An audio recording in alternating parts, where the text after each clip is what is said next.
Muy buenas tardes a todas las personas que nos acompañan. Para mí es un honor el día de hoy recibir a una destacada figura en el ámbito del derecho y la academia, como es el doctor Jordi Nieva Fenol. Él es licenciado y doctor en Derecho por la Universidad de Barcelona y actualmente es catedrático de la misma universidad. Es miembro de la Asociación de Profesores de Derecho Procesal de las Universidades Españolas, así como de la Asociación Italiana de Académicos del Proceso Civil. Es vocal del Pleno de la Comisión de Codificación de Cataluña. Es profesor visitante en diversas universidades de Alemania, Italia, Francia y de la mayoría de los países de América Latina. Doctor honoris causa por 5 de ellas. Con una amplia experiencia en el campo del proceso judicial y el derecho probatorio, ha dedicado su carrera a promover una justicia procesal de calidad. Su conocimiento sobre la justicia civil y la justicia penal, los principios de la valoración de la prueba que deben regir la labor jurisdiccional, así como el principio dispositivo y de presunción de inocencia, lo convierten en una autoridad en la materia. Además, ha compartido su experiencia y conocimiento a través de su obra literaria con libros destacados como son La duda en el proceso penal, Fundamentos del derecho procesal penal, El hecho y el derecho del derecho de casación penal, La cosa juzgada, La valoración de la prueba e Inteligencia artificial y proceso judicial, por mencionar algunos. Recientemente publicó su nuevo libro, El origen de la justicia. El doctor Nieva Fenol es un referente para aquellos que buscan adentrarse a los tópicos del razonamiento probatorio, la valoración de la prueba, la razón y la discrecionalidad de los jueces. Doctor, es un privilegio que nos acompañe y nos regale su tiempo para compartir con nosotros. Muchísimas gracias. Adelante. Buenas tardes a todos. Bien, el privilegio realmente es mío por esta bonita presentación, naturalmente por la invitación de este Consejo de la Judicatura Federal y de la Escuela Federal de Formación Judicial y bueno, la verdad es que también es un privilegio estar aquí en México una vez más, ¿no?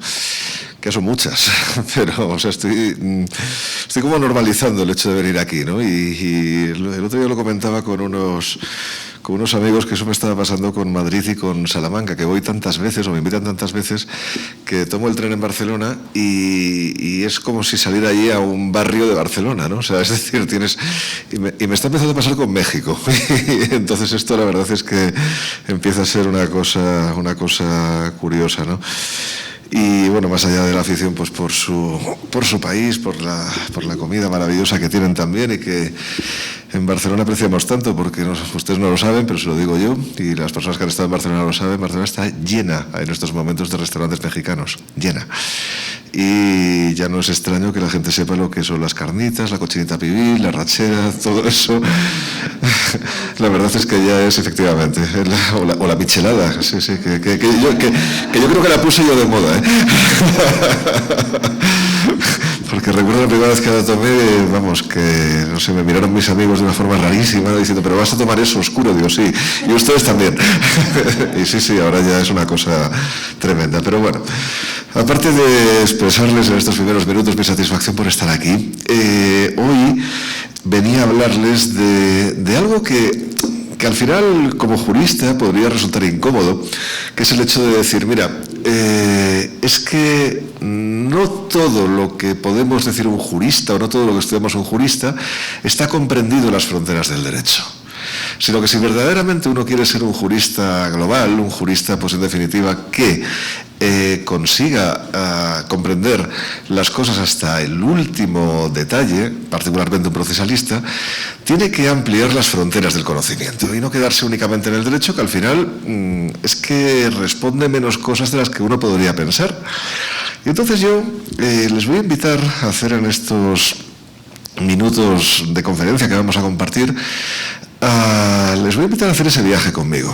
Y les voy a ir explicando por qué esas materias que normalmente dejamos de lado son realmente importantes en nuestro quehacer cotidiano, como juristas del foro, naturalmente, es decir, o sea, como juristas litigantes, como doctrinarios, Y también cómo es absolutamente imprescindible acudir a alguna de esas materias para comprender hasta las últimas consecuencias conceptos que damos por sabidos, pero que en absoluto se pueden dar por sabidos, sino que cuando uno escudriña en esas materias es cuando uno encuentra realmente la razón de tantísimas cosas. Y bien, y se lo voy a intentar demostrar aquí en este tiempo que me resta.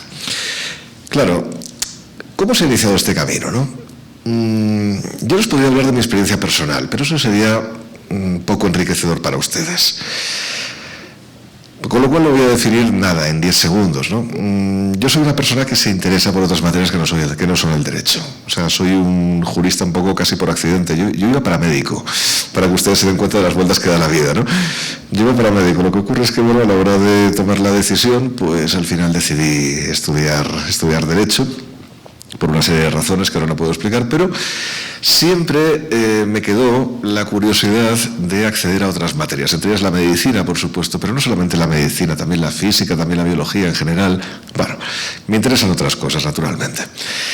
Pero ese interés por otras materias, digamos que, o esto que me ha pasado a mí, no es algo exclusivo de mí, ni mucho menos, sino que tuve la tremenda satisfacción de poder compartir exactamente esta experiencia mía con otra persona que le había pasado prácticamente lo mismo con una materia. Y esa persona no era otro que Michele Tarufo. Michele Tarufo, a quien todos ustedes conocen y habrán oído nombrar, pues yo un día le pregunto, aprovechando la amistad que teníamos, ¿no? Michele, ¿cómo es que tú has decidido hablar de epistemología en el mundo del derecho procesal, siendo tú como eres procesalista? Y él me dijo, es que yo iba para filósofo.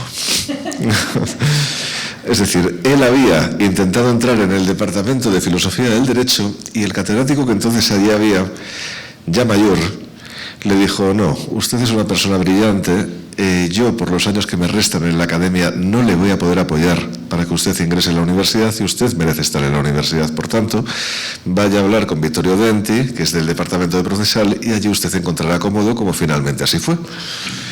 Y gracias a eso, pues tuvimos una persona que era claramente un filósofo dedicándose al derecho procesal, lo cual creó una riqueza de conocimiento que ahora mismo les voy a tratar de exponer, ¿no? Claro, a Michele Tarufo le gustaba en general la filosofía, pero para hablar de derecho procesal encontró un filón importante en la parte de la epistemología, es decir, de la ciencia del conocimiento, si tuviéramos que traducir estas palabras griegas, ¿no? Ciencia del conocimiento, es decir, al final, cómo pensamos, ¿no? Es decir, cómo razonamos. Y él ahí se fijó en una institución que nos es a todos, absolutamente a todos, conocida, pero que hasta entonces había estado dejada de la mano de Dios de la doctrina, que era la prueba. Es decir, cómo se prueban las cosas en el proceso, cómo se prueban los hechos en el proceso. Y claro, y él se dio cuenta pues de que no había un método, es decir, que los jueces un poco obraban mucho siguiendo su intuición y que esa intuición en realidad podía guiarse si al juez le explicabas cómo hacer un razonamiento epistémicamente bien construido que además luego se expresara en una sentencia en la motivación. Y así se puso a escribir su libro sobre la motivación de la sentencia civil, que es un trabajo extraordinario de los años 70, es de lo primero que hizo. Y luego ya más adelante, a finales de los 80, publica su libro, que es el más conocido de él, que es el de la prueba de los hechos. Y allí él explica todo esto. Y entonces, claro, nos explica pues cosas que luego nos han sido útiles, ¿no? Él explica cómo los hechos pues no son todos iguales, sino que es útil clasificarlos entre hechos físicos, hechos psíquicos, hechos que están confirmados, hechos que no lo están, para poder, en definitiva, practicar pruebas sobre ellos. Alude al método de considerar un relato de hechos, y lo van a entender enseguida. Dice, mira, hay dos métodos de abordar los hechos en un proceso, el método atomista y el método holístico. Si sigues la orientación atomista, entonces lo que tendrás que hacer es ir hecho por hecho. Tendrás todas las piezas del puzzle encima de la mesa y al final tendrás que recomponer el puzzle. En cambio, si sigues la visión holística, ¿qué ocurre? Tú de entrada, antes de ver las piezas, o viendo alguna pieza, vas a decir, intuición, pálpito, ¿no? Aquí parece que ha pasado esto. Y entonces, claro, ¿qué ocurre? Que ya tienes la imagen final sin haber visto las piezas. Y eso te puede llevar a que te engañes mucho. Porque, claro, en cuanto hay alguna pieza que no te encaja, fuera. Esta no me interesa. Hasta que tú armas el relato que has querido construir en un principio. Esto solo ya es un descubrimiento tremendo, que luego ya veremos otra materia que también lo aborda desde otro punto de vista, pero esto ya es una aportación fantástica. Pero luego, ya más allá de esto, claro, él recomendaba el método atomista, naturalmente, ¿no? Él lo que también recomendaba es que esos indicios estuvieran bien fundamentados, es decir, que tuvieran su prueba de la que surgiera ese indicio y se construyera de manera epistémicamente correcta una inferencia, es decir, una especie de deducción del indicio al hecho presunto, es decir, a lo que quieres probar, para que lo entiendan. Yo veo un cadáver y quiero saber quién ha sido el asesino. Bueno, pues entonces tendré que considerar no solamente el cadáver y las huellas que tenga, sino personas que yo vea que puedan tener huellas de sangre, otras evidencias que puedan haber, digamos, o vestigios que puedan haber quedado en el lugar de los hechos, y a partir de ahí, pues, enlazarlos de manera que consiga una conclusión que todos podamos decir, oye, pues esto me parece bien, esto parece que es intersubjetivamente correcto. Así es como las cosas son razonables. ¿De acuerdo? Bien, y todo esto lo explicaba pues de una manera verdaderamente magistral. Bueno, esto ustedes pueden decir, bueno, no sé, parece una cosa más fácil. Es que cuando las cosas se ve el resultado parecen fáciles. El problema es pensar en ello antes de hacerlo, ¿no? O sea, antes de que alguien lo haga, ¿no? Y él lo hizo por primera vez y, de hecho, gracias a su valentía doctrinal, después ha habido pues personas que han seguido este mismo camino de la epistemología aplicada al derecho procesal en materia probatoria. Y así pues empezó escribiendo su libro sobre la prueba de los hechos Marina Gascón Avellán, a quien seguro que también conocen, quien aplicó o intentó aplicar otra variante de la epistemología que es la llamada probabilidad inductiva. Resumidamente, que en un proceso normalmente, ¿qué hacemos? En realidad utilizamos el método holístico tantas veces, ¿no? O sea, hacemos trampas, ¿no?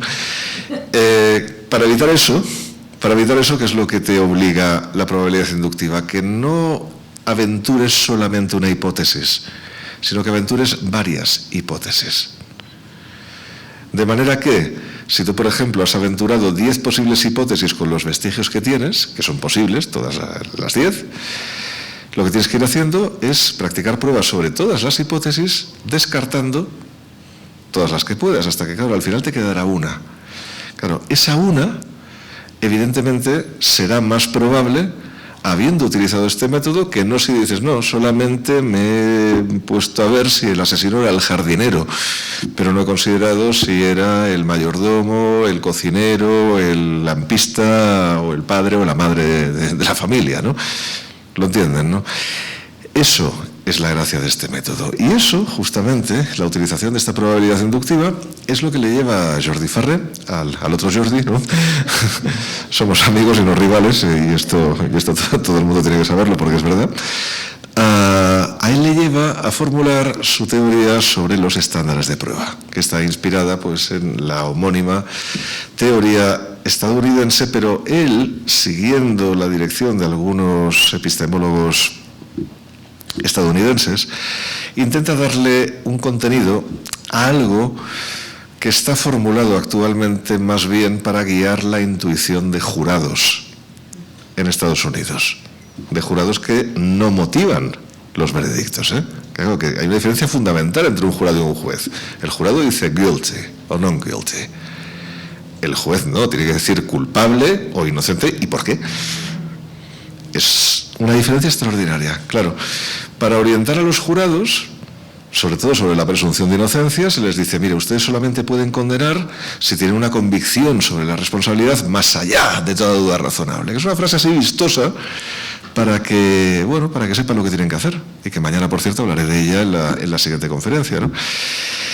Pero Jordi, el otro, Jordi Ferrer, lo que intenta es establecer unos parámetros lo más objetivos posibles para definir lo que es este nivel de convicción, es decir, para que el juez pueda tener una mínima seguridad de hacia dónde tiene que llevar, es decir, de cuál es el umbral mínimo de su convicción para poder alcanzar este nivel del estándar. Y efectivamente, expresado así, parece muy lógico, parece. De hecho, él se vale de ello, mañana lo explicaré mejor, de esto de la probabilidad inductiva. Y claro, y él te dice, hombre, si tú has sacado todas las hipótesis posibles que había sobre esos hechos y las has descartado y ya te ha quedado una subsistente, pues hombre, poco más puedes hacer. Por tanto, si poco más puedes hacer, tendrás una convicción más allá de toda duda razonable. Yo tengo mis más serias dudas acerca de que esto sea cierto. Las he expresado ya por escrito, pero les voy a dejar con la duda hasta mañana, porque mañana hablaré de esto. Pero ya les digo que a mí no me convence en absoluto, sobre todo porque no creo que se objetive así el estándar. Es un buen intento, ¿eh? Es un muy buen intento y que además nos ha dado a él y a mí pues para debatir muchísimas veces en varios congresos, ya en diferentes idiomas. Hemos debatido ya sobre este tema en español, en catalán, en italiano, en inglés. Nos queda todavía, bueno, no sé, otros idiomas, ¿no? Pero la verdad es que nos lo pasamos muy bien. Eso sí que se lo puedo decir. Mañana os lo explicaré. En todo caso, esto son cosas útiles. Es decir, te convenza o no el tema de los estándares, sin duda es útil. O sea, sin duda, por lo menos ponerte a reflexionar sobre cómo hacer correctamente la motivación de la sentencia, yo creo que no es algo baladí, no es algo que no tenga sentido. Por supuesto que lo tiene. Pero, vuelvo al principio, si no hubiéramos pensado jamás en la epistemología, no hubiéramos llegado a esto. Y seguiríamos utilizando la intuición como si fuéramos jurados. Y no somos jurados, somos jueces. Bueno, son jueces, yo no tengo ese privilegio. ¿Qué más materias se pueden utilizar? Pues bien, hay otra materia que también utiliza Michele Tarufo y que yo soy un gran aficionado también a ella y que he utilizado de forma extraordinaria en todo lo que he investigado, que es la historia. La historia. Claro, la historia, cuando leemos historia del derecho parece que es una materia jurídica. No es una materia jurídica. Es otra materia que no tiene mucho que ver con el derecho, ¿no? Y que tiene un método científico que se asemeja a la averiguación de los hechos en un proceso. Cuidado, esto ya lo había dicho Calamandrei, lo dijo otra vez también Tarufo, ¿no? Pero sí, se asemeja, ¿no? Pero en todo caso, ¿por qué es importante la historia? Conocer la historia de las instituciones. Que normalmente es una parte que las personas en general suelen considerar como tediosa, como aburrida. Porque yo, ¿por qué quiero saber cómo eran las cosas en el siglo XVII, ¿no? Yo estoy en el siglo XXI, yo quiero saber cómo son las cosas ahora, ¿no? Pues miren, a mí el estudio de la historia me ha permitido detectar errores actuales. Es decir, que actualmente hacemos cosas que hacemos mal simplemente porque hemos ignorado el pasado. Hemos ignorado para qué servían en el pasado y simplemente las aplicamos ahora porque nos parece que pueden ser interesantes o porque copiamos una forma de hacer que no sabemos cómo empezó, ¿no?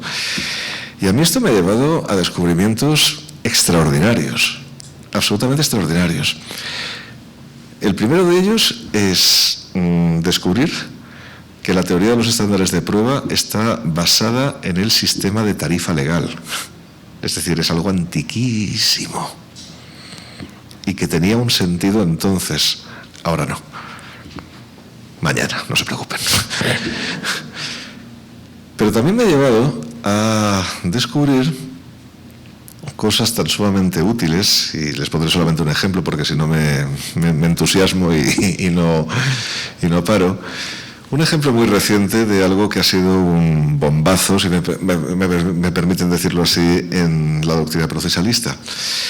Todos ustedes conocen el recurso de casación y todos ustedes han estudiado, supongo que me han leído también a mí, algunos de ustedes, han estudiado que ese recurso pues nace en la Francia revolucionaria, finales del siglo XVIII, Tribunal de Casación, como manera de reafirmar el poder del legislador frente a las rebeldías de los jueces, que se resisten a aplicar la ley de los parlamentos. Esto más o menos todo el mundo lo hemos tenido claro y lo hemos repetido. En mi caso lo he repetido en 3 libros y en varios artículos. Pues bien, no tengo ninguna vergüenza de decirles que en el año 2020 descubrí que esto era falso. Falso. Prácticamente todo lo que les acabo de decir. Todo. En realidad descubrí que el origen del recurso de casación está en Inglaterra.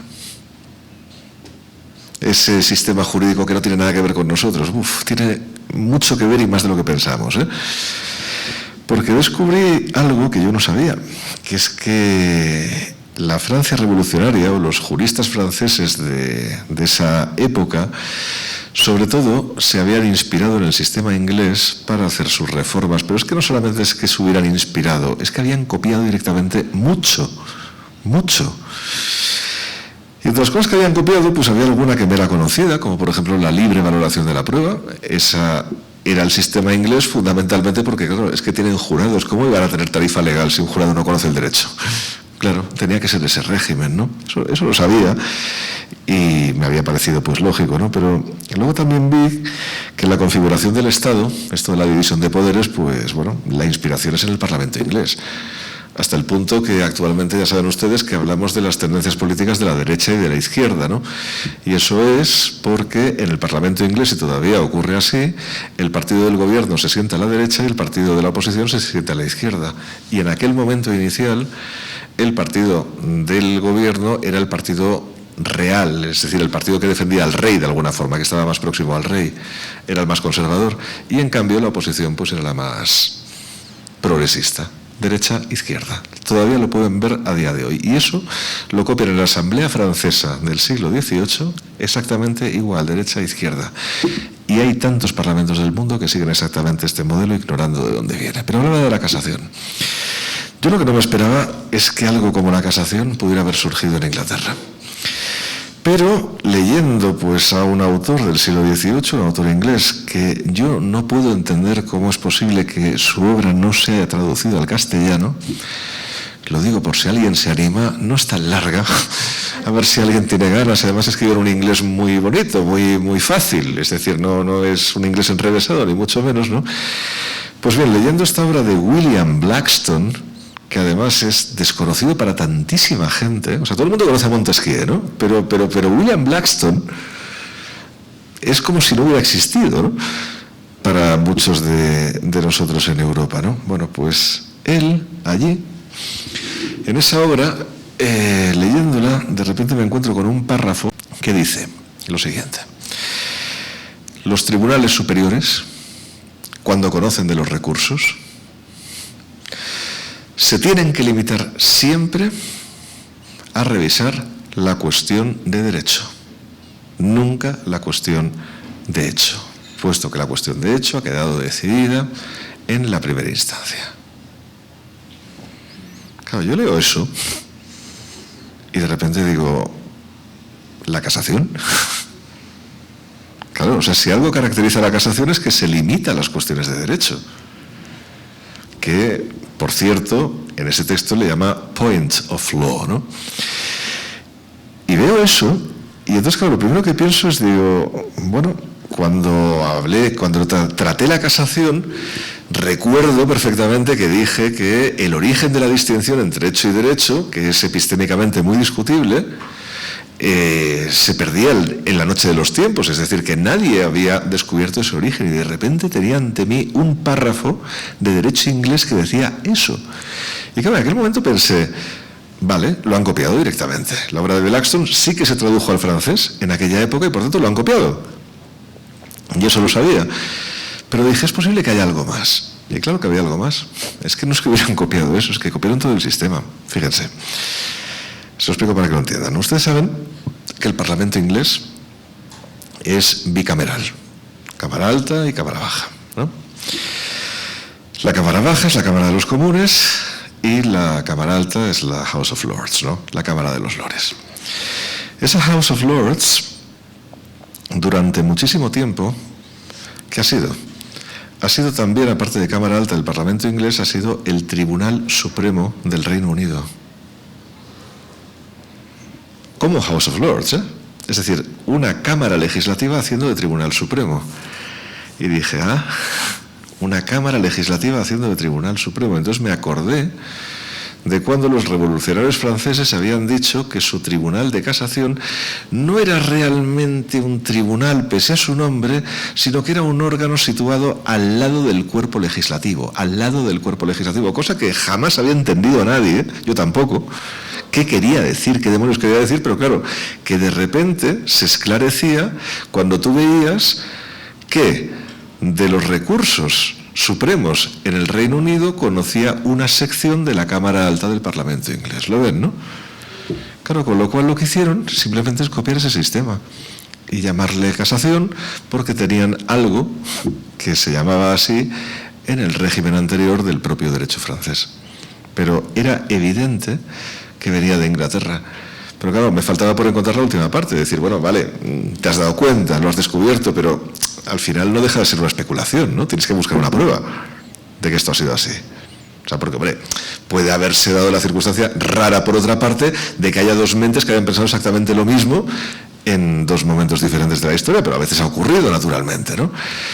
Tienes que encontrar una prueba. Y claro, ¿cuándo encuentro la prueba? Pues encuentro la prueba cuando leo los debates de la Asamblea Francesa de finales del siglo XVIII, y en ellos se reconoce expresamente que están copiando el modelo inglés.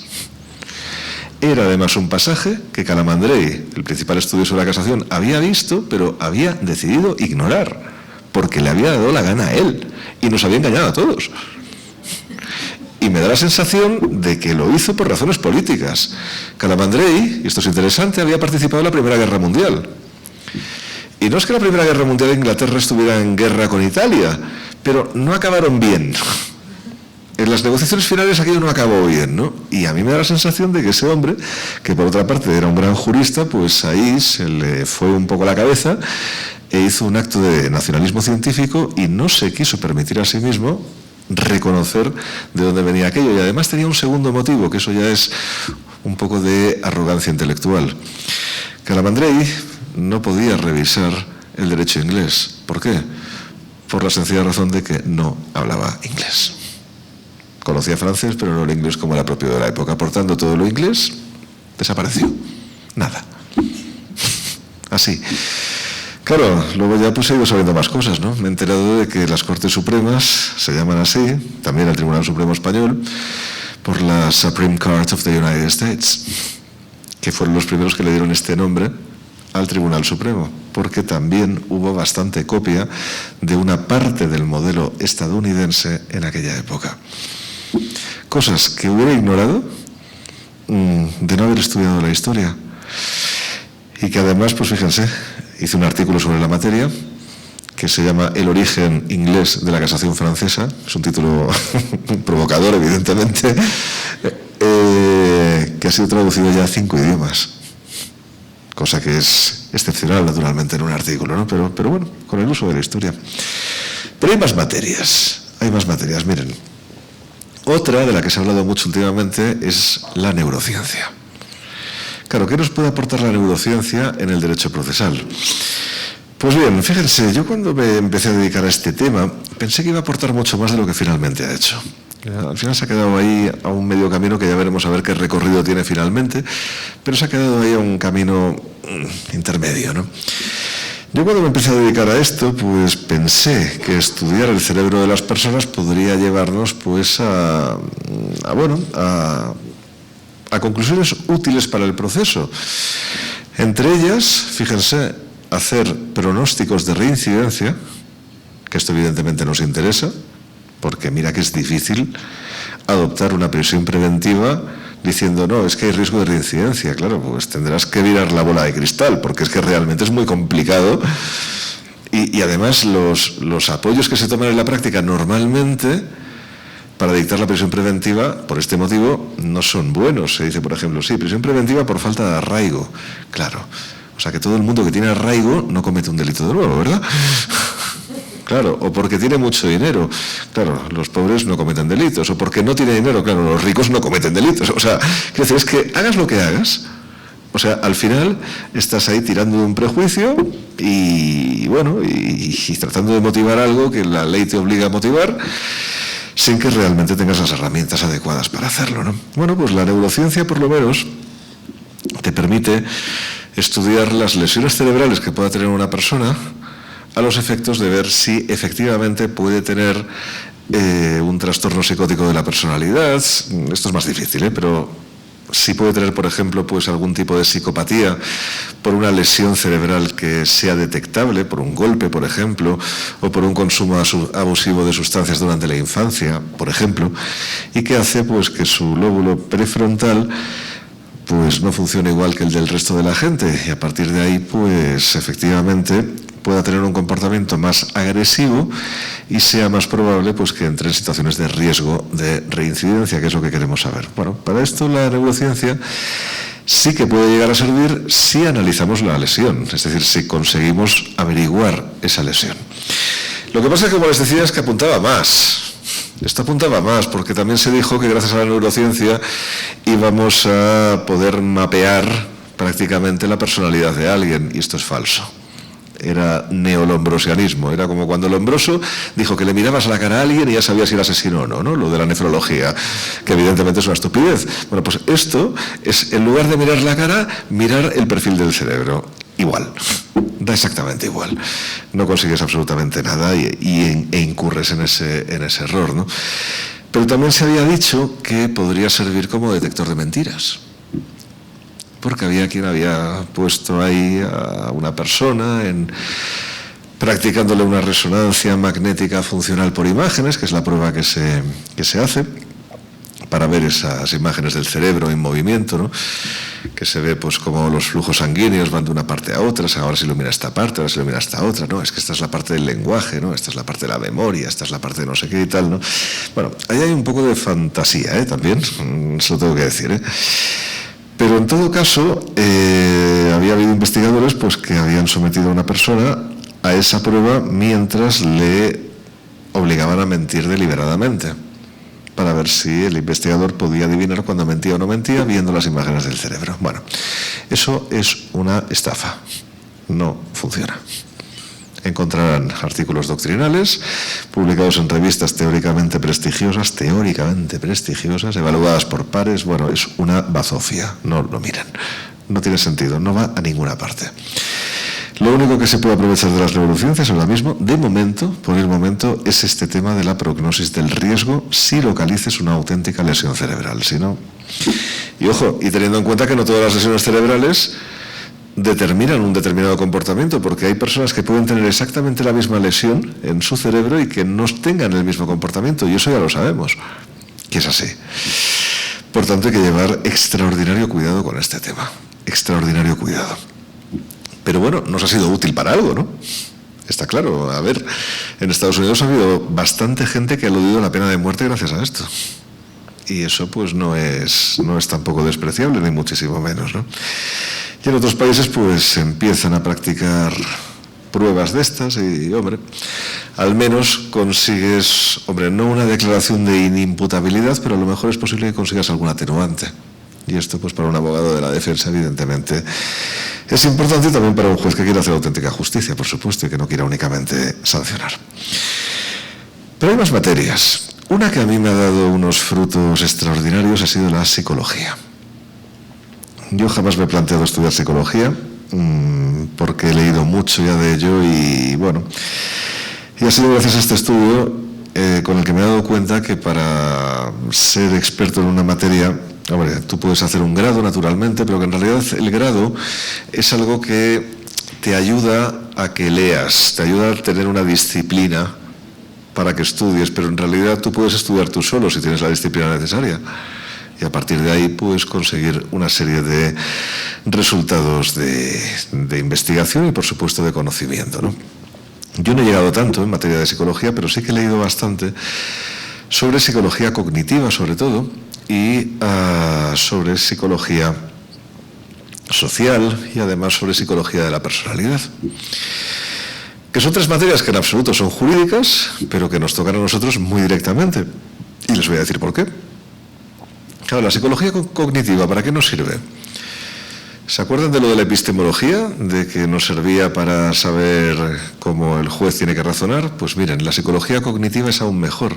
Nos dice cómo piensa el juez. Es decir, cómo funcionan sus procesos mentales. Lo cual es algo extraordinario para avanzarse a sus decisiones. Y para intentar condicionarlas incluso como abogado de la defensa o como fiscal. O sea, y también para que el juez sea consciente de sus propios defectos, de su pensamiento. Y así es cuando uno descubre que nuestro pensamiento no es muy complejo, sino que en realidad es fácil y lo construimos a través de cálculos estadísticos barruntados, es decir, o sea, un poco a lo bruto, ¿no? O sea, por ejemplo, no sé, ¿qué voy a cenar esta noche? Pues carne o pescado, ¿no? Bueno, pues oye, si ayer comí carne, pues entonces tomaré pescado para no estar comiendo siempre lo mismo, ¿no? ¿Y eso por qué lo hago? Pues porque, hombre, pues porque yo recuerdo que cuando he comido carne 2 días seguidos, pues hombre, al final acabas pesado, ¿no? Como ven, es una decisión estadística. O sea, es posible comer carne 2 y 3 días seguidos y que no pase absolutamente nada. Es decir, que tu estómago esté bien. Otra cosa ya es el medio ambiente, ¿no? Pero tu estómago está perfectamente, ¿no? Con lo cual, a partir de ahí, oye, puede ser que la decisión sea desacertada o puede ser, por ejemplo, que tú estés pasando por una fase de anemia. En una fase de anemia, si vas comiendo únicamente lechuga, te vas a morir. Es decir, que claro, hay que tener en cuenta pues cuáles son las circunstancias y los datos que te pueden llevar a una decisión errónea, pero por lo menos la psicología cognitiva te dice cuál es la base de esas decisiones, sobre todo de las decisiones intuitivas. O sea, de esas que tomamos y no sabemos muy bien por qué. Al final lo que hacemos es recurrir a recuerdos que tenemos en la cabeza de cosas que nos han pasado antes y hacemos, como les digo, ese cálculo estadístico de éxito. Oye, cuando he hecho esto, ¿me ha ido bien? Sí, pues lo repito, ¿no? En fin, una pena, pero que sea así tan básico, pero es así como realmente tomamos decisiones. Pero bueno, al margen de esto, al margen del descubrimiento de la mente judicial, tiene mucho más recorrido, ¿eh? También la incidencia de las emociones del juez en los fallos judiciales, esto es un estudio interesantísimo. El estudio del judicial behavior, ¿no? O sea, del comportamiento judicial, viene comprendido por todo esto. Además, también tenemos una materia que nos está siendo básica en estos momentos, que es la psicología del testimonio. Claro, la psicología del testimonio es una parte de la psicología de la memoria que a su vez es psicología cognitiva. Y claro, ¿qué está pasando con la psicología del testimonio? Pues que nos ha abierto los ojos en materia de interrogatorios, nos ha permitido celebrarlos de forma más correcta a como lo estábamos haciendo, nos ha permitido descartar que la cross-examination que celebran sus vecinos del norte sea un buen método de averiguación de la realidad. Al contrario, es una salvajada, porque le imprime un estrés a la persona interrogada que es incompatible con su memoria, porque sí, los nervios afectan a la memoria, como sabe cualquier persona que ha hecho un examen en su vida. Pues ya me dirán ustedes. Bueno, lo que pasa es que, bueno, ese estudio, pues a lo mejor te puede llevar muy lejos. Tan lejos como para darte cuenta que si realmente se tienen que cumplir todas las condiciones que exigen los psicólogos del testimonio, a lo mejor el resultado es sorprendente. Fíjense, los psicólogos del testimonio te dicen que el interrogatorio hay que celebrarlo en un ambiente amigable, donde el testigo no se sienta el centro de la situación. Además, no se le pueden formular preguntas directas, sino solamente preguntas abiertas, para que él se exprese, no dándole información, ¿no? Sino que él se exprese libremente durante el tiempo que quiera, sin limitaciones temporales, sin hacerle ningún tipo de coerción y sobre todo teniendo muy en cuenta que la memoria humana es muy efímera, que dura unas 48 horas, no dura mucho más, y que después lo que hacemos es reconstruir la memoria introduciendo una cantidad brutal de falsos recuerdos. Y que desde luego, para hacer un buen interrogatorio, no se puede interrogar jamás a una persona cuando ha pasado mucho tiempo por esto que están viendo y que sobre todo nunca habría que aceptar en una sala de justicia a un testigo que hubiera sido preparado por su abogado o por el fiscal. Muy bien. Ahora comparen todo esto que acabo de decir con lo que nosotros hacemos.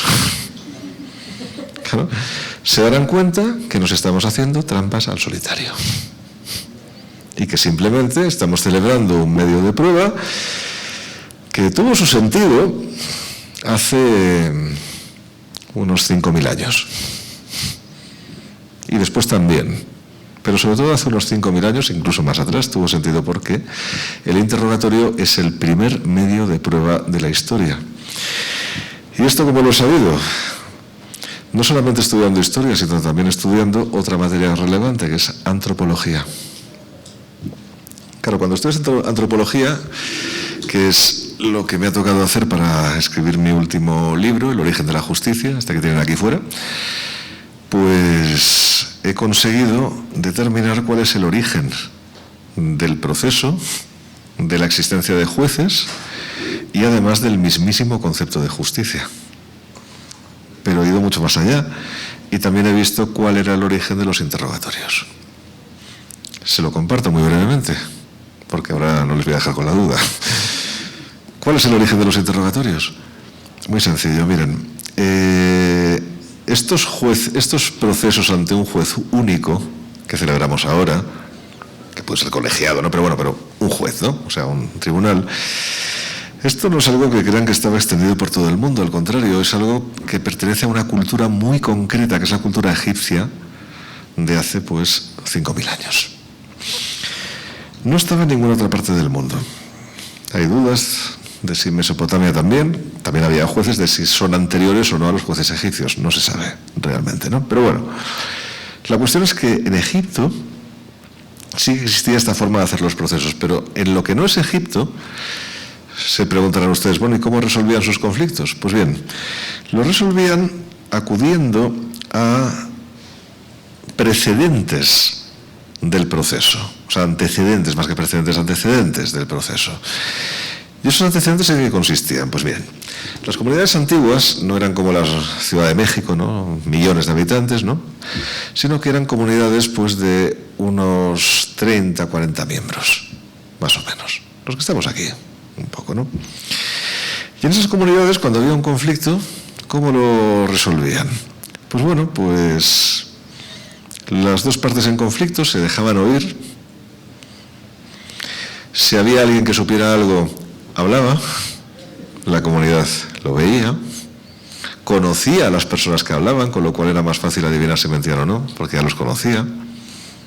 Por lo menos sí que conocía su gestualidad habitual. Un juez con un desconocido es imposible, naturalmente, ¿no? Y muchas veces lo que hacían era tratarles de acercar, de distraerles, de hablar con uno, oye, mira, que no es para tanto, que no sé qué, tal y cual. Es decir, en realidad celebraban eso tan moderno de lo que estamos hablando ahora y que en realidad tiene miles de años de historia, que son las mediaciones. La mediación es un precedente del proceso. Y cuando no había forma de llegar a una solución, a veces es cierto que la comunidad podía adoptar una solución. Eso es un proceso asambleario, es decir, no es un juez único, sino que es la propia comunidad la que decide cómo resolver ese conflicto. Y esos procesos asamblearios todavía están presentes en algunas culturas del mundo que todavía están en estado neolítico e incluso paleolítico.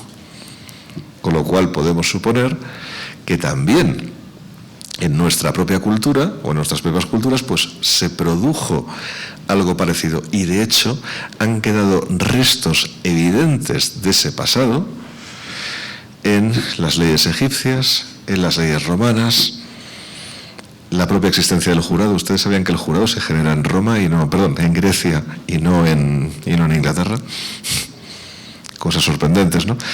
Que se descubran pues cuando uno, además de estudiar historia, pues tiene la osadía de atreverse con la antropología y entonces ve cómo son las otras culturas del mundo y se da cuenta de que no somos tan ajenos los unos de los otros y que se puede reconstruir el pasado viendo cómo viven comunidades que todavía existen, o algunas que existieron hace un siglo y medio, pero que también fueron contactadas y estudiadas en un momento en el cual además no habían tenido ningún contacto con las culturas de origen más o menos europeo como las nuestras, con, lógicamente, pues influencias de cada lugar del mundo, por descontado, ¿no?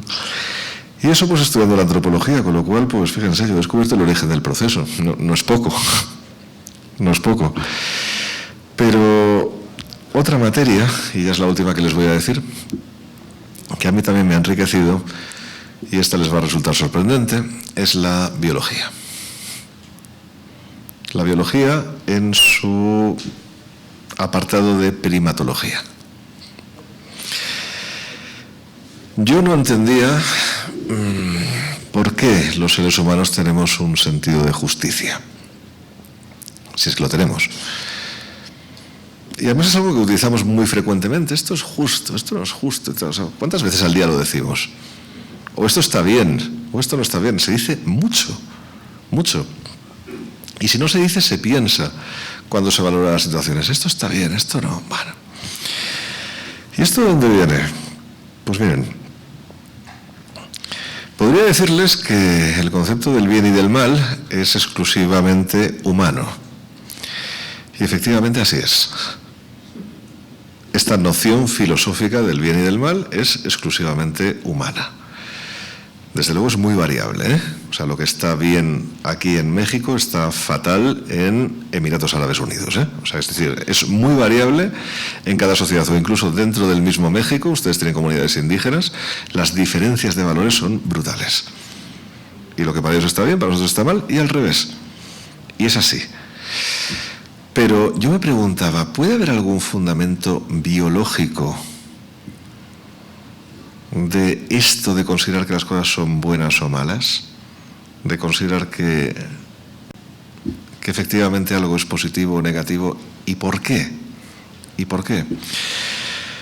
Pues miren, estudiando el comportamiento de chimpancés y bonobos, es decir, de los primates más próximos a los nuestros, compartimos un 97% del ADN, me parece que es muchísimo. Que ojo, que tampoco hay que exagerar, ¿eh? O sea, tampoco es que seamos iguales, ni muchísimo menos. Tenemos diferencias verdaderamente sustanciales, o sea, porque al final, claro, el ADN que no compartimos es justamente el importante para ser distintos, ¿no? Claro. Pero lo otro, pues sí, ¿no? Resulta que ellos tienen en común con nosotros que viven en comunidades. Tienen también en común con nosotros que tienen un sistema de lenguaje extraordinariamente básico, pero algo se comunican, muy poco, ¿eh? Pero algo se comunican, muy poquito, muy poquito, muy poquito. Pero esas comunidades entran en conflicto con frecuencia con grupos cercanos. Y entonces, claro, ¿qué ocurre? Ustedes se estarán preguntando, ¿por qué viven en comunidades? Por la razón de todo lo que hacemos para sobrevivir. La razón de absolutamente todo lo que hacemos es mantenernos con vida. Todo. A veces nos equivocamos, ¿eh? Pero siempre pensamos en mantenernos con vida. Ellos también. Y, en primer lugar, igual que otros animales que no son primates, valoran el elemento grupo para poder defenderse, para ser más bulto, ¿no? O sea, para hacer un ejército más grande frente a otros grupos, evidentemente, ¿no? Y además de eso, pues dentro de los grupos generan unas dinámicas de conservación de sus miembros que son extraordinariamente curiosas y que van más allá de otras manadas de otros animales que no tienen esas normas.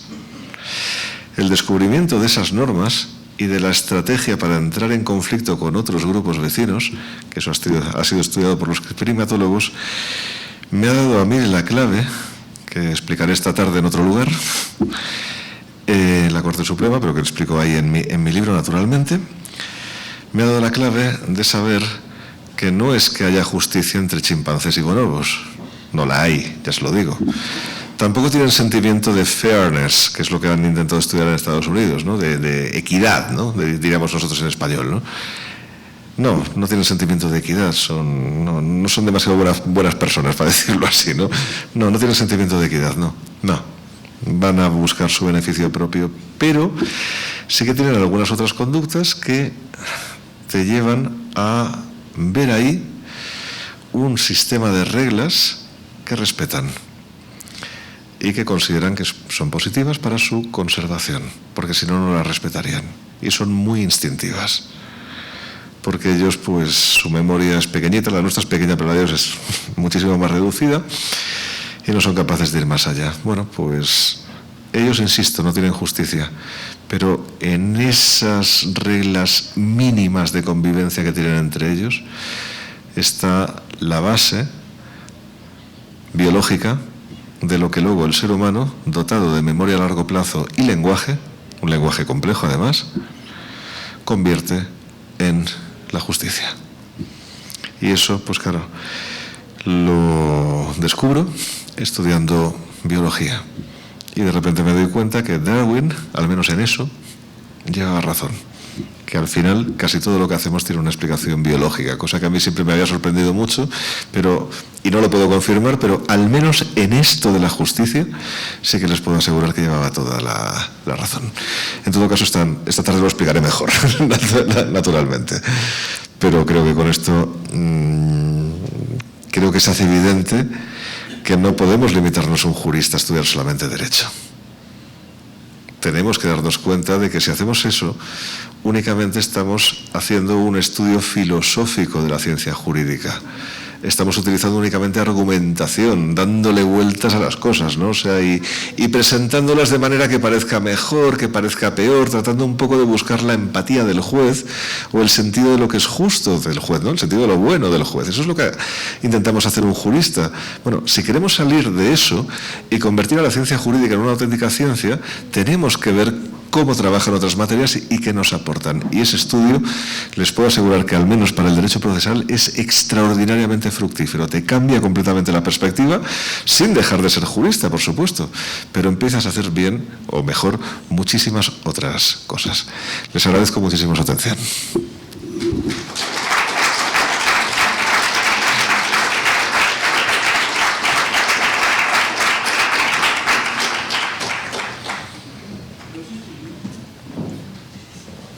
Bien, no sé si tienen alguna pregunta ahora. Va a estar un micrófono acá por si alguien quiere hacer alguna pregunta, por favor. Genial.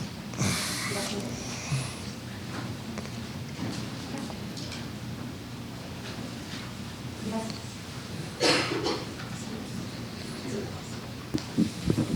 Buenas tardes, doctor. Bienvenido a México. Una pregunta rapidísima. ¿Cuál es su opinión acerca de la sustitución de la función jurisdiccional por la inteligencia artificial? Digo, hablando de esto de cómo se puede analizar otras áreas, ¿no?, del conocimiento en el derecho. Sí, naturalmente. Sí. Esa, bueno, no he hablado de ella porque he hablado de ella tantas veces en mi vida ya que prefiero no insistirles con esto, pero sí, efectivamente.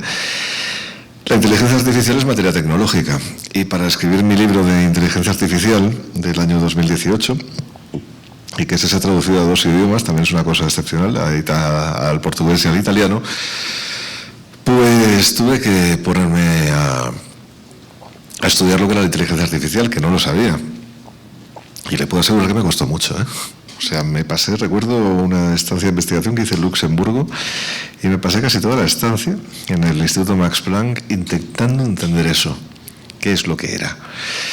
Claro, luego cuando lo entiendes es lo que les decía antes, es que cuando lo entiendes parece fácil. Pero claro, es que hay que llegar a eso, ¿no? Claro, al final, ¿qué es la inteligencia artificial? Una tremenda, gigantesca base de datos que se relacionan entre sí a través de una fórmula llamada algoritmo, que hace que la aplicación que utiliza inteligencia artificial, diseñada por un ser humano, porque la inteligencia artificial no es artificial, es humana, diseñada por un ser humano, pues haga que esa aplicación tome decisiones en función de los datos que tenga. Un poco lo que les he dicho antes de la carne o el pescado, ¿no? O sea, si tú a la máquina le dices, pues mira, cuando ha comido carne el día anterior, dile que coma pescado, ¿no? Bueno, pues pescado.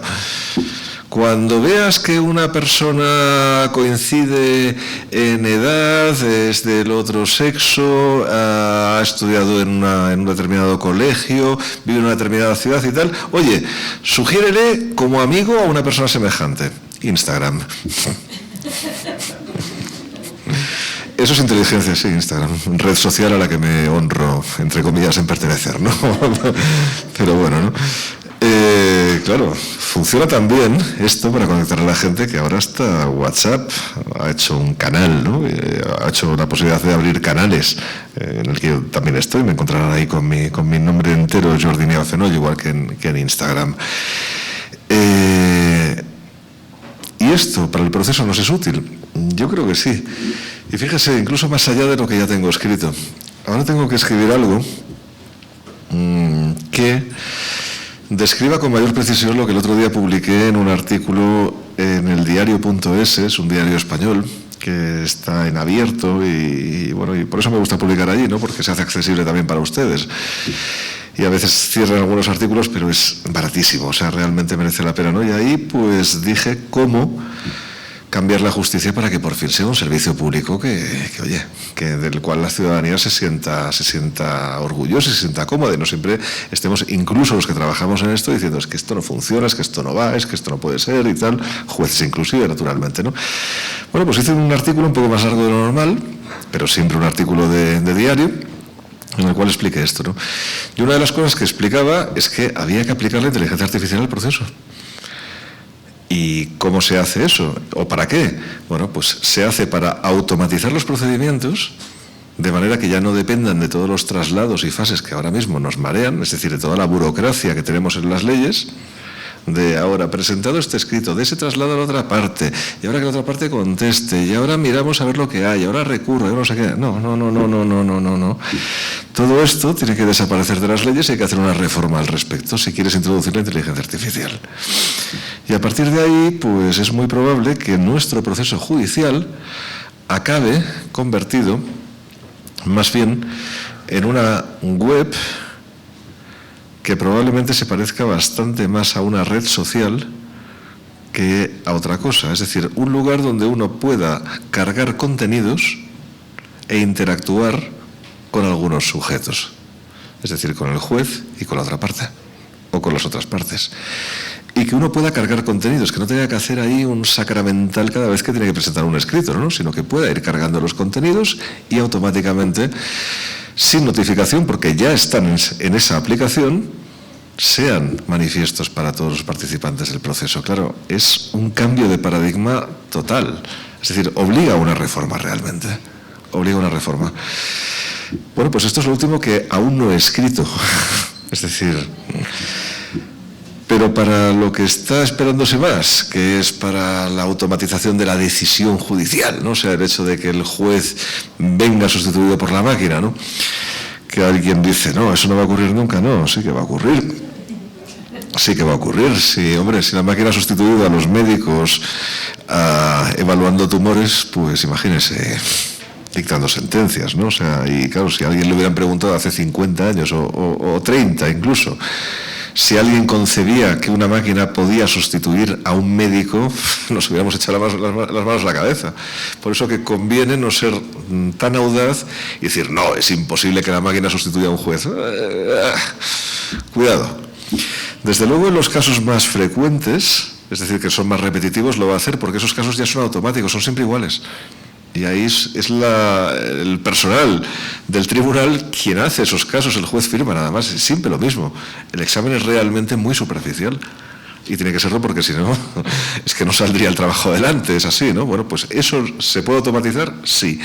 Pero claro, para hacer las aplicaciones de inteligencia artificial, incluso otra que funcionara con casos más complejos, claro, lo que tienes que hacer no es hacer lo que se está haciendo, que es llamar a un ingeniero en telecomunicaciones y decirle, mira, Mariano, queremos que nos hagas una aplicación de inteligencia artificial para la justicia, que haga esto, que haga lo otro. Entonces, Mariano, el informático, lo primero que, o Mariana, la informática es igual, lo primero que te va a pedir son datos.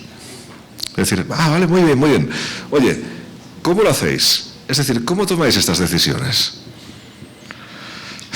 Y entonces, claro, bueno, esto el juez va viendo, ya, va viendo, pero ¿cómo va viendo? Bueno, aplica la ley, ya. ¿Y qué interpretaciones aplica de la ley? ¿Cómo llega a estas conclusiones? Es decir, los médicos se han pasado décadas haciendo histología de tumores y compartiendo los datos a través de metaanálisis con otros colegas del extranjero, con lo cual, claro, ahora tenemos una cantidad de datos tremenda, que es la que sí que quiere un ingeniero o un informático para construir una aplicación. Nosotros no tenemos datos. O sea, nosotros lo primero que tenemos que hacer, si queremos que esto avance, es empezar a repartir cuestionarios en los juzgados, al menos en algunos, no en todos para no sobrecargar, para que los jueces e incluso el personal del tribunal vaya diciendo qué es lo que hace y por qué. Lo voy explicando. Ahí incluso se van a detectar momentos en los cuales se va a descubrir que no sé por qué hago esto, pero lo hago. Eso hay que detectarlo. Y a partir de ahí eso te lleva también a descubrir las razones de si lo estás haciendo mal en realidad, ¿no? Bueno, todo eso pues abre un universo tremendo, pero eso ya es la última fase, la de la decisión. Antes yo creo que viene esta automatización y yo creo que eso lo veremos antes que después. Ojalá. Gracias. Sí.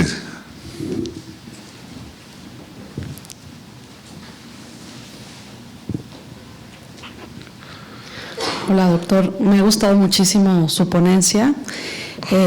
Yo soy psicóloga clínica y antropóloga social. Particularmente me gusta la antropología jurídica y política. Y me parece muy interesante y muy enriquecedor que haga como este vínculo de todas las materias que puede vincular, ¿no? Una persona que está siendo pues tomadora de decisión en situaciones tan importantes para la vida de los humanos.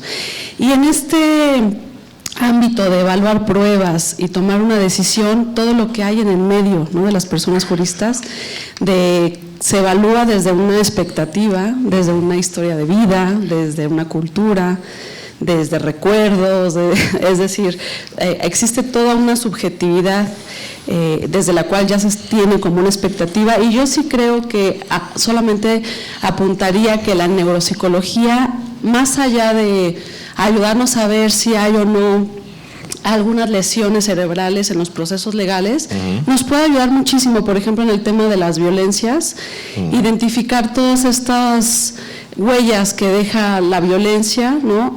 Y en los procesos jurídicos donde se está esperando que alguien dé de manera ordenada tiempo, modo y lugar, que desde la psicología sabemos que eso no va a ocurrir y que es muy complicado y saber que tiene incluso pues afectaciones estructurales en el tamaño, ¿no?, de la amígdala, el hipotálamo, etcétera, ¿no? Poder, sobre todo, sí, de verdad, ¿no? O sea, como poder dar estas materias o este contenido a los juristas y decir, esa expectativa que tenemos de cómo se van a presentar las verdades jurídicas no se van a cumplir en determinados casos, en determinados hechos, ¿no? Me parece así, como creo que apunta muchísimo los avances de la neuropsicología en ese sentido, del trauma, ¿no?, y los efectos del trauma, y cómo las personas en su memoria va a estar tan afectada que van a mezclar eventos, van a inventar elementos que no estaban, y a veces podemos decir, ¿ves?, está mintiendo. No, es que la memoria funciona así, focaliza en otras cosas cuando hay situaciones traumáticas. Eso por un lado. Me interesa muchísimo leer su libro, porque en el último ejemplo que usted mencionaba sobre los primates, yo difiero, ¿no?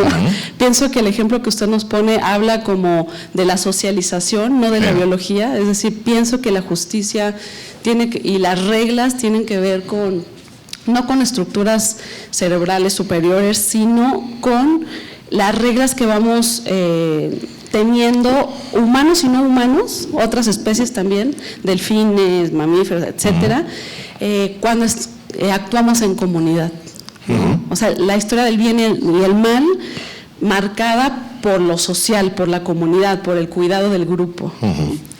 No, ya lo verá cuando lo lea, que sé que está de acuerdo. Lo que pasa es que no he podido extenderme, ¿de acuerdo? Es decir, yo lo que hablo es de una base biológica de ese fenómeno de la socialización, porque al final se hace para permanecer vivo y eso es biología, naturalmente. Pero claro, lógicamente después el fenómeno se desarrolla en la dirección que usted dice. Y en cuanto a la primera reflexión que hacía, también manifiesto mi pleno acuerdo. Lo que pasa es que yo eso, claro, lo de las lesiones en el hipotálamo, la reducción de la masa cerebral que efectivamente se observa en no pocos menores abusados, que después efectivamente perjudica su memoria, perjudica su capacidad de decir no, eso es terrible, eso es terrible.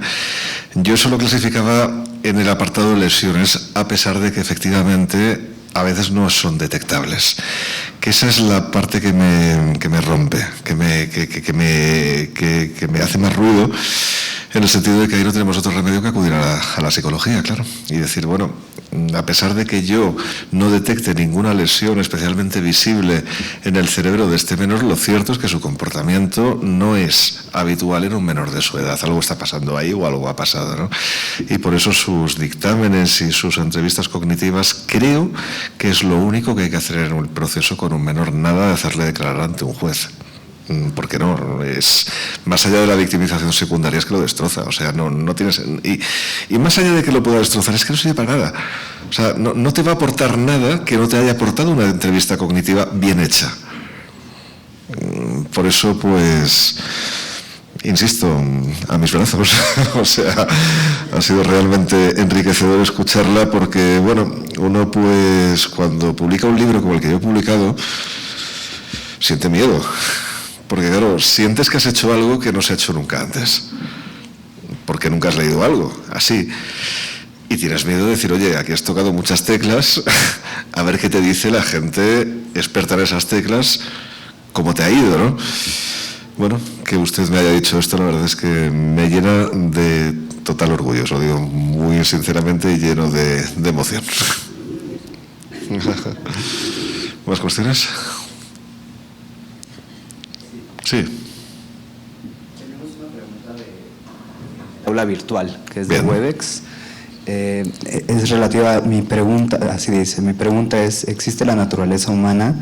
Y si la conducta humana entre el bien y el mal es abismalmente diferente, ¿por qué existen congruencias entre sistemas jurídicos que no comparten historia o influencia?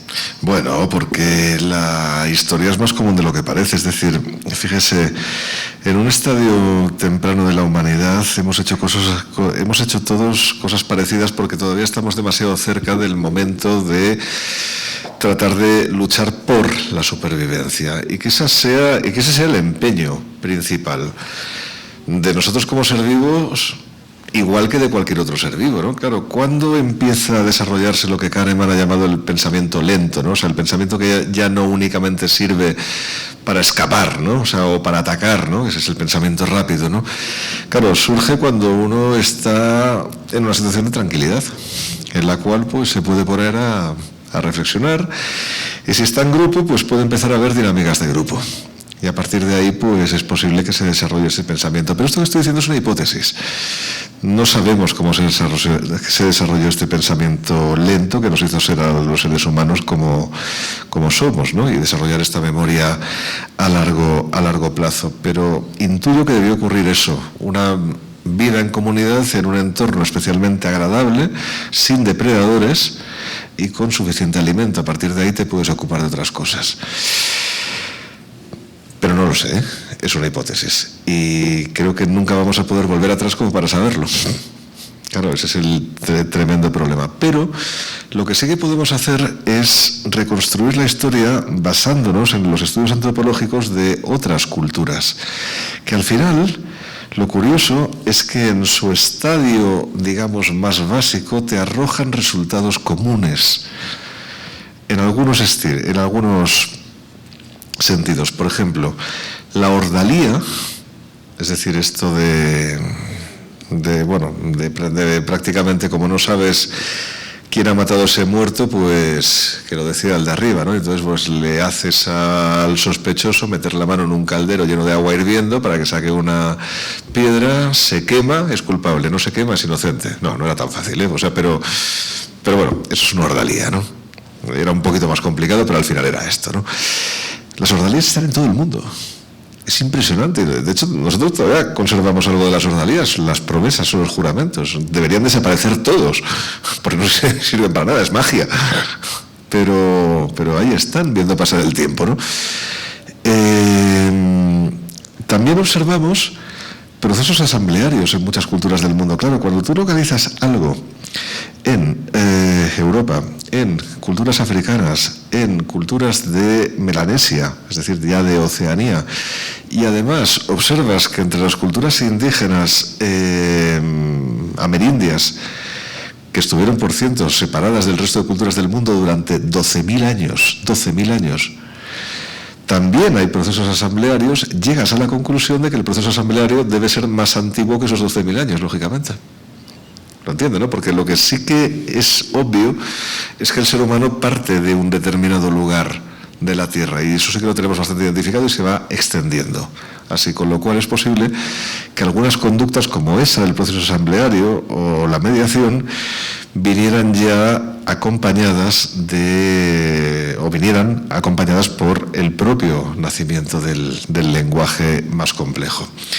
Claro, todo eso, ese estudio conjunto te lleva a deducir todos estos resultados y a partir de ahí pues ver que efectivamente, por mucho que no compartamos historia, pues tenemos cosas en común y, ojo, y tenemos grandes distancias. Uno de los principales descubrimientos de mi libro, y que a mí me dejó seco, fue darme cuenta de que antes de la llegada de los europeos a América, entre las culturas amerindias no había jueces. No había jueces. Había otras cosas que descubrieron en mi libro, pero jueces no. Y puedes decir, hombre, pero ¿cómo no iban a tener jueces? No, porque juzgar es algo que una cultura del mundo, y quizás la de al lado, se inventa para resolver conflictos, pero no es algo tan sumamente intuitivo. Y resulta que culturas que han tenido un distanciamiento por razones geográficas de 12.000 años, deciden desarrollar otros sistemas de mantenimiento del orden que no están basados en atribuirle a alguien esa resolución del conflicto. Y eso, pues, en América no sucedió. Tenían otras estructuras absolutamente inteligentes, por cierto, especialmente la de los incas o la de los aztecas, con el permiso de los mayas, naturalmente, que sabemos de ellas algunas cosas, no todo, lamentablemente, pero que se hace evidente que cuando se ha dicho que los aztecas tenían jueces o que los incas tenían jueces, lo único que se ha hecho es algo muy frecuente en los estudios históricos, que es intentar observar una realidad ajena a través de tus propios parámetros. Es un error básico. Y claro, y a partir de ahí los primeros que empezaron a estudiar esto en el siglo XIX eran personas, pues, que eran juristas en general, ¿no? Y aquí había jueces, y esto era un juez, y incluso hablaban y tenían audiencias, y tenían oidores, y tenían de todo. No podía ser. O sea, yo, para entender esto, se lo digo, ¿se imaginan que la conquista hubiera sido al revés? Es decir, que en lugar de venir los europeos a América hubieran ido, no sé, los aztecas a Europa, o los incas, por ejemplo, a Europa, y ahora todo el mundo estuviéramos hablando quechua. Podría haber ocurrido, naturalmente. Y a partir de ahí, pues, tendríamos un sistema de gobierno en el cual no habría algo llamado tribunales. Habría otra cosa, que también era eficaz, por cierto. En mi libro la encontrarán. Más cuestiones. No, ya muchas gracias, doctor. ¿Continuamos, Alejandro? Sí. Respondo rápido, había dos, nada más. Sí. ¿Podemos formular las dos preguntas juntas para que respondan? Vale. ¿Les parece a ustedes bien? Tenemos un... Y yo contesto muy rápidamente. Con las preguntas y ya después les agradecemos. Yo tenía muchas preguntas, pero en vistas del tiempo, nada más un planteamiento, una reflexión con la que quisiera ver si podemos terminar esta tarde, doctor. Me ha despertado muchísimas inquietudes desde que vi la publicación del libro, que no he leído, y más con lo que he escuchado esta tarde, pero también a la luz de la perspectiva que nos hace de hacia dónde nos va a llevar lo de la inteligencia artificial en relación con los temas de justicia, pero la gran retrospectiva que hace en la obra que nos propone. Yo la pregunta que tengo, no sé si la atienda en la obra escrita que me urge ya tener en mis manos, es: En todo este proceso evolutivo de mecanismos de resolución de conflictos, en esta retrospectiva, ¿cuál fue la aportación que hace esta burocratización de la impartición de soluciones, o la aportación de esta cultura de un debido proceso para la pacificación de la conflictiva social? Me imagino que es algo que ha ocupado su reflexión al escribir estas líneas, viniendo de ser autor de Derecho Procesal, pero yo sí, ahora que lo escucho, digo, bueno, ¿y qué ganamos como humanidad en esta retrospectiva habiendo burocratizado la solución de conflictos?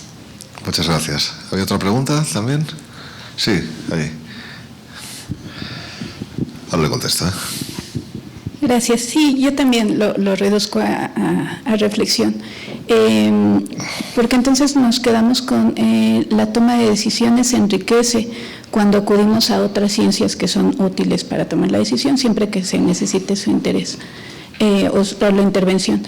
Y eso podría llevarnos entonces a pensar que hay decisiones que no se pueden o no se deberían tomar si no hay expertos o expertas en el tema. Y eso también implicaría una cuestión de cambio de paradigma desde el punto de vista de derecho procesal, porque estaríamos pensando en generar obligaciones de llamar expertas en temas que las juristas, digamos, tenemos limitados por razón de nuestra materia. Correcto. Diga, perdón. ¿Ya está? Bueno, muchas gracias, perdón. Pensaba que me había cortado. Mire, estamos todavía pendientes, empiezo por la segunda pregunta, estamos pendientes todavía de un modelo de juez, que es el que nació en la época egipcia, que en realidad era un sacerdote. Es decir, el concepto de justicia es intrínsecamente teológico, es religioso. Y eso hace atribuirle al juez poderes semimágicos de interpretación de la voluntad de una diosa, que es Maat, diosa egipcia, que es el origen de la diosa Temis griega, y es el mismo, o es la misma diosa que la diosa romana Justitia, justicia. O sea, cada vez que hablamos de justicia estamos hablando de una diosa. Y eso hace que se le atribuyan al juez esos poderes, ¿no?, de adivinar cuando alguien miente o dice la verdad, que evidentemente no lo pueden hacer, con parámetros objetivos, o incluso de poder criticar dictámenes periciales de materias que no entienden. Eso es extraordinario, porque dices, bueno, si el experto es el otro, ¿cómo va a venir un no experto a evaluar lo que hace un experto? Es que es una contradicción en los términos, pero así se hace, ¿no? Claro, hay que superar eso, efectivamente. Yo creo que en el futuro veremos un crecimiento del papel de los peritos en los procesos, quedando limitada la figura del juez a lo que realmente sabe hacer, que es la aplicación del ordenamiento jurídico. Claro. Y en cuanto a lo primero, ¿qué nos aportó la existencia? Sí, ¿qué nos aportó la existencia de jueces? Pues mire, el proceso asambleario, que es como yo he llamado a lo que había antes, es decir, a eso que la comunidad en su conjunto pues escucha a uno, escucha al otro, ahora el uno grita, el otro escupe, el otro no sé qué, ahora, bueno, una cosa, eso lo describió muy bien Malinowski, a quien seguro que nuestra amiga antropóloga conoce perfectamente en sus estudios sobre los indígenas de las Troviant. Entre otros, o sea, él lo describió por primera vez y luego se han visto experiencias parecidas. Pues bien, esos juicios asamblearios son profundamente populistas. En realidad, incluso cuando en esos juicios hay alguna especie de jefe de la comunidad que es llamado a tomar una decisión, se va fijando a ver el grupo hacia dónde va. Es decir, va mirando un poco pues qué es lo que puede reafirmarle más como líder, y a partir de ahí le da al pueblo pan y circo, ¿no? O sea, le da lo que necesita. Que haya un juez único, es decir, que haya un juez conocedor del ordenamiento jurídico, experto en leyes, que conozca y sea experto en toda esta materia jurídica, aleja al juicio jurisdiccional del populismo, por lo menos lo intenta. Yo creo que es la gran aportación de la cultura egipcia, ese alejamiento del populismo. De lo contrario, pues se convierte en algo inaceptable. Y bueno, todos ustedes conocen el Evangelio, y les voy a poner un ejemplo con dos juicios que se ven allí, que todos conocen. Jesús, fue juzgado. Primero ante el Sanedrín, ¿no? En el Sanedrín, que nos describen ahí Anás, Caifás y no sé qué, ¿no? Y uno que grita, el otro que escupe, el otro que le insulta, el otro que le dice, ha dicho que es hijo de Dios, no, que no lo ha dicho, el callado. Ahí prácticamente se ve una fiesta, ¿no? Eso es un juicio asambleario. En cambio luego van ante Poncio Pilato, autoridad romana. Eso es un juicio ante un juez único. ¿Y qué pasa con Poncio Pilato? Pues que de entrada dice, creo que es inocente. Claro, porque lo considera a sí mismo desde el conocimiento profundo del derecho. Dice, es que no veo cuál es el problema, ¿no? Y al final, ¿qué ocurre? Claro, que la presión popular le lleva a condenarlo a muerte. Es decir, al final cede en la ventaja del juez único y cae en el error del juicio asambleario, que es el populismo. Yo creo que eso, aunque solamente fuera eso como aportación, ya hay más, es más que suficiente. Muchas gracias.